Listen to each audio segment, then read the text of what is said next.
How to Hug a Porcupine by Sean K. Smith is a self-help guide designed to help readers navigate relationships with difficult people. These porcupines are individuals whose sharp, prickly exterior, caused by their attitudes, behaviors, or circumstances, can make them hard to get close to or love. The book provides practical advice on how to deal with these individuals without getting hurt, both emotionally and mentally, while maintaining healthy boundaries and fostering positive connections. Understanding the porcupine personality. Smith begins by describing the characteristics of a porcupine personality. These are people who, due to past trauma, insecurities, or ingrained habits, exhibit behaviors that push others away. This can include criticism, negativity, anger, manipulation, or emotional detachment. Porcupines are often defensive, quick to retaliate when they feel threatened, and may use their prickly nature to protect themselves from getting hurt. Key traits of a porcupine. 1. Defensive. They are quick to defend themselves, even when there's no real threat. 2.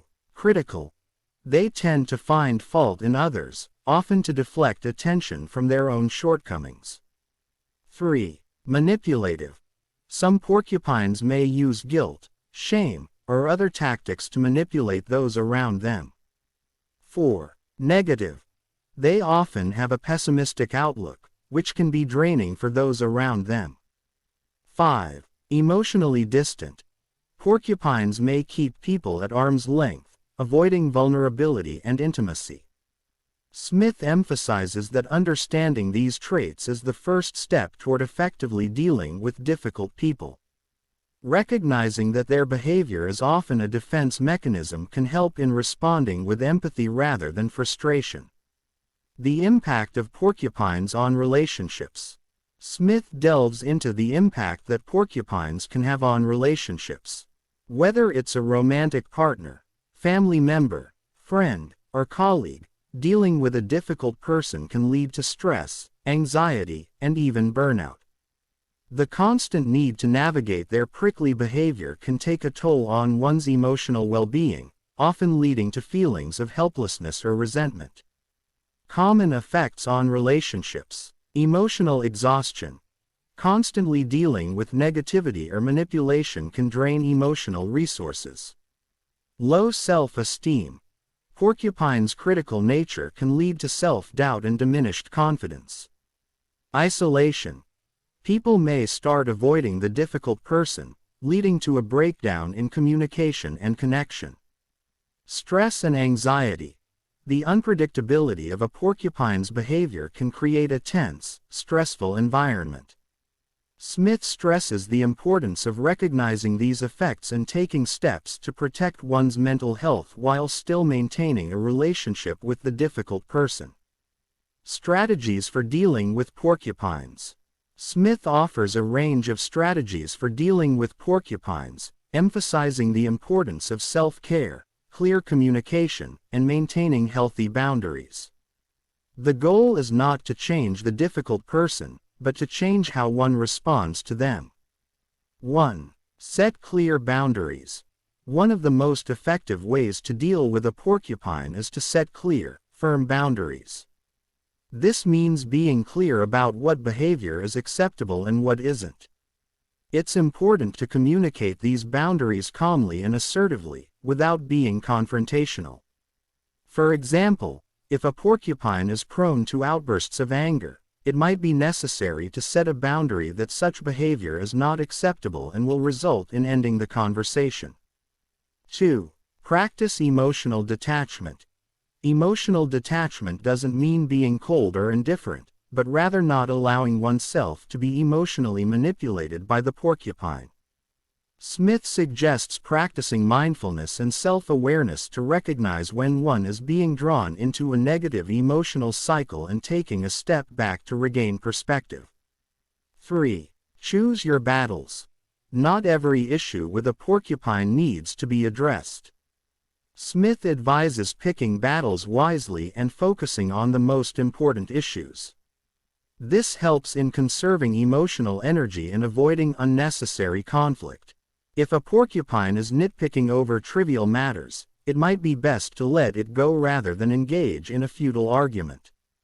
4. Use empathy, not sympathy.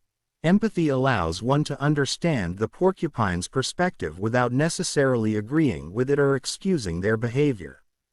Sympathy, on the other hand, can lead to enabling the porcupine's behavior. By practicing empathy, one can maintain a compassionate stance while still holding the porcupine accountable for their actions. 5. Communicate effectively. Clear, direct communication is crucial when dealing with a porcupine. Smith suggests using I statements to express how one feels and what one needs, rather than placing blame or making accusations. For example, saying, "I feel hurt when you criticize me," is more effective than, "You're always so critical." 6. Maintain self-care. Dealing with a porcupine can be draining, so it's important to prioritize self-care. This includes regular physical activity, hobbies, socializing with supportive people, and possibly seeking therapy or counseling. Smith emphasizes that one cannot effectively deal with a difficult person if they are not taking care of their own mental and physical health. 7. Acceptance. Sometimes, the best course of action is to accept the porcupine as they are, without trying to change them. This doesn't mean tolerating bad behavior, but rather recognizing that the person is unlikely to change and deciding how to navigate the relationship with that understanding. Acceptance can bring a sense of peace and reduce the frustration that comes from unmet expectations. 8. Know when to walk away. In some cases, the best way to protect oneself is to walk away from the relationship. Smith acknowledges that this is not always possible or desirable, but in situations where the relationship is toxic or abusive, leaving may be the healthiest option. It's important to recognize when the cost of maintaining the relationship is too high and to take steps to protect one's well-being. Building positive relationships with porcupines. Despite their prickly nature, porcupines are not beyond reach. Smith provides tips for building more positive relationships with difficult people. This involves finding common ground, practicing patience, and celebrating small victories in the relationship. 1. Find common ground. Building rapport with a porcupine can start with finding common interests or shared experiences. This can create a sense of connection and make it easier to navigate difficult interactions. 2. Celebrate small wins. Progress with a porcupine may be slow and incremental. Smith advises celebrating small victories, such as a positive interaction or a moment of vulnerability. These small wins can help build trust and strengthen the relationship over time. 3. Practice patience. Change doesn't happen overnight, and dealing with a porcupine requires patience. Smith emphasizes the importance of being patient with oneself as well as with the difficult person. Recognizing that setbacks will happen and that progress may be slow can help in maintaining a positive outlook. 4. Express appreciation. Even porcupines need to feel valued and appreciated. Expressing genuine appreciation for positive behavior or traits can help in softening their defenses and creating a more positive dynamic. Smith suggests looking for opportunities to acknowledge the porcupine's efforts or strengths, even if they are small. 5. Encourage healthy behavior. When a porcupine exhibits positive behavior, it's important to reinforce it with positive feedback. This can help in encouraging more of the same behavior in the future. For example, if a normally critical person offers a compliment, acknowledging and appreciating it can encourage them to do it more often. Conclusion. Loving the porcupine. Smith concludes by reminding readers that porcupines are often people who have been hurt or who are struggling with their own issues. While their behavior can be difficult to deal with, it's important to remember that they are still deserving of love and compassion. Loving a porcupine doesn't mean tolerating bad behavior, but rather finding ways to connect with them while protecting one's own well-being. Final thoughts. Loving a porcupine requires a balance of compassion and self-protection. It's important to set boundaries and prioritize self-care while also practicing empathy and patience. Building a positive relationship with a porcupine is possible, but it takes time, effort, and a willingness to accept the person as they are. In How to Hug a Porcupine, Sean K. Smith provides practical advice for navigating the complexities of relationships with difficult people.